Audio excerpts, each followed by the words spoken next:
morning.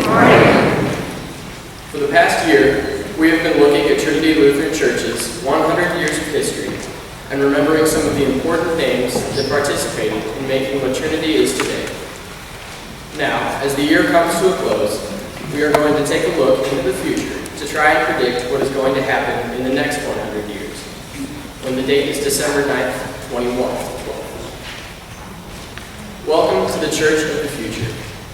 The date is December 9th, 2112. You pull into the church roundabout and get out of the car. No worries, the car will park itself.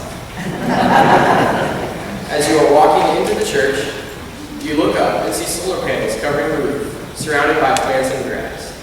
This is the main power supply for the church and was installed 10 years before. You enter, and as you sit down in the pews, you grab a tablet, no more hymns, and flick across the touchscreen to see what songs we are singing for this week's service.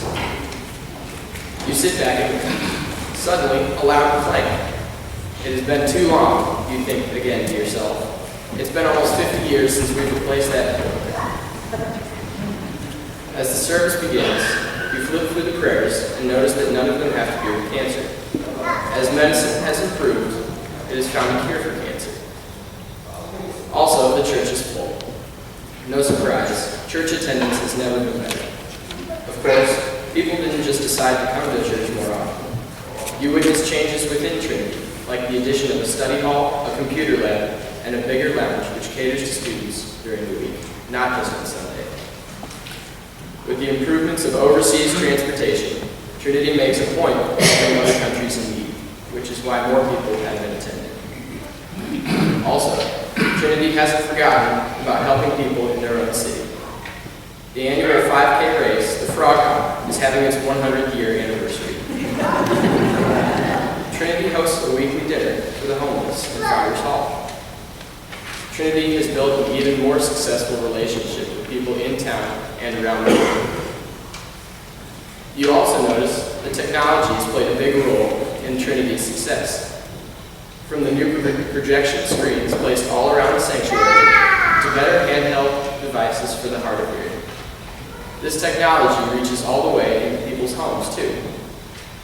If you can't come to church, turn on the TV or the computer and watch the service live from there. During the readings, everyone pulls out their smartphones and looks up the verses instead of flipping through an actual book. When someone sees a Bible verse they like, they just save it to their phone and look at it later if they feel the need. After church, you go downstairs to Founders Hall, where the usual donuts and coffee await hungry churchgoers like yourself. To your right, you see a sign for the church's annual meeting, which shows what to do for the 200-year anniversary, and whether or not the next mission trip will go overseas. After the annual meeting, the congregation will come together at a potluck to celebrate another successful year at Trinity Lutheran Church. Suddenly, you realize that even with smartphones, computer labs, green energy, and more technology than ever before, the heart of Trinity Lutheran Church remains the same. We will still listen to great music on an organ or an electric piano. We will still have great people to talk and eat with, young and old.